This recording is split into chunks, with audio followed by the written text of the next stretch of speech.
ដើម្បីបានកូនស្អាតកូនឆ្លាតកូនសុខភាពល្អហ្នឹងគឺចាប់ផ្ដើមពីយើងខ្ញុំនិយាយថាមនុស្សគ្រប់គ្នាដែលគាត់ត្រៀមយកកូនណាគឺគាត់ត្រូវតែយល់ដឹងអំពីការត្រៀមខ្លួនក្នុងនាមជាឪពុកម្ដាយដើម្បីបង្កកំណើតបងប្អូនកុំយល់ច្រឡំណាឥឡូវតាអ្នកពិបាកមានកូនទេដែលគាត់ស្វែងយល់ទៅលើបញ្ហាអត់កូនហើយគាត់ត្រៀមយកកូនដល់ពេលគាត់មកព្យាបាលមកតាមសុខភាពគាត់ឃើញថាហេតុអីបានជាគាត់មានវិបត្តិរាំងស្ទះមិនឲ្យគាត់មានកូនងាយប៉ុន្តែអាការត្រៀមខ្លួនបង្កកំណើតហ្នឹងបងប្អូនវាសំខាន់ណាស់ចាវាសំខាន់ដូចខ្ញុំនិយាយជាមួយប្អូនស្រីដែលខលមកមិញអូនកុំស្ដាយលុយនៅក្នុងការត្រៀមខ្លួនបង្កើតគ្រួសារព្រោះការបង្កើតគ្រួសារវាសំខាន់ជាងអូនទៅទិញផ្ទះទៅទិញឡានទៅទិញដីទៅទិញភូមិគ្រឹះទៀតព្រោះយើងបង្កើតគ្រួសារមួយដែលមានកូនហើយកូនគឺជាធនធានដ៏សំខាន់សម្រាប់គ្រួសារសម្រាប់បន្តតំណែងបន្តពូជនិងសម្រាប់ជួយសង្គមជាតិនិងពិភពលោកបើសិនជាយើងបង្កើតកូនដែលមានសុខភាពល្អគឺជាបុណ្យកុសលណាស់ទៅហើយដែលយើងបាន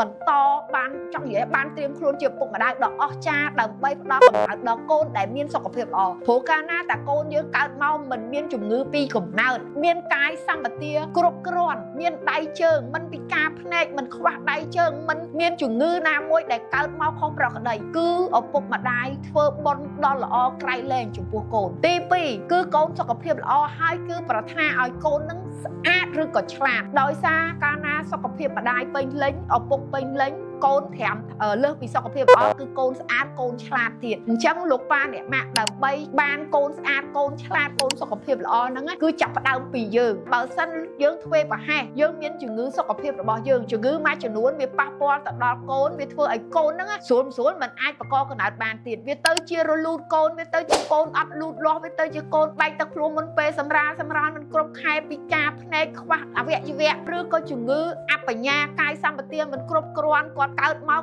ត្រូវខ្វិនត្រូវនៅមកកន្លែងបងប្អូនអើយបាបណាសូម្បីតែព្រះក៏ទ្រង់សំដែងដែរអាហ្នឹងគឺជាកាតព្វកិច្ចរបស់ឪពុកម្ដាយហ្មងព្រោះឧទាហរណ៍ថាបើយើងកើតមកយកបានយកចិត្តទុកដាក់មួយកូនកើតមកទៅជាអវយវៈមិនគ្រប់គ្រាន់ហើយបើយើងនៅរស់យើងចេះចិញ្ចឹមមើលថែគាត់បានចុះអស់ពីយើងទៅអ្នកណាគេវាធ្លាក់ទៅណាអញ្ចឹងណាអញ្ចឹងយើងត្រូវឆែកសុខភាពជំងឺផ្សេងដែលយើងមានឬក៏ជំងឺដំណពូជផ្សេងដែលប៉ះពាល់ទៅដល់កូនអាហ្នឹងគឺជាកាតព្វកិច្ចរបស់លោកឪពុកអ្នកម្ដាយហើយក៏យើងត្រូវតែត្រៀមទាំងផ្លូវចិត្តត្រាំទាំងផ្លូវកាយដើម្បីដឹងថាជាពេលវេលាសមស្របយើងយកកូនហើយគ្រាន់តែយើងរៀបការយ៉ាងម៉េចយើងទៅសួរកូនខមុំគេនៅរៀបចំសម្ភារៈឧបករណ៍ពិធីការហើយចុះយើងយកកូនទាំងមូលចឹងអាការចំណាយលុយឆែកសុខភាពបន្តិចបន្តួចហ្នឹងវាពិតជាចាំបាច់ហើយដូចជាការជំនួយវិទ្យាសាស្ត្រមួយចំនួនការប្រើប្រាស់ថ្នាំការប្រើប្រាស់វីតាមីនការញ៉ាំអាហារល្អអំឡុងពេលមានកូនហ្នឹងកុំទៅស្ដាយលុយចាអាហ្នឹងគឺជាតួនាទីនិងភារកិច្ចយើងនៅក្នុងការបង្កកំណើតល្អដល់កូនអ្នកបន្ត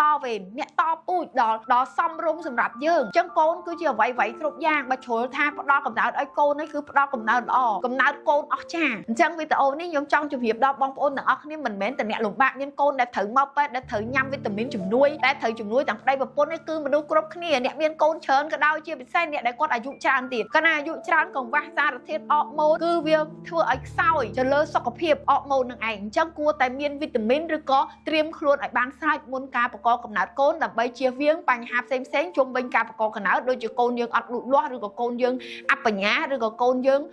មានជំងឺផ្សេងដែលកើតឡើងតែម្ដង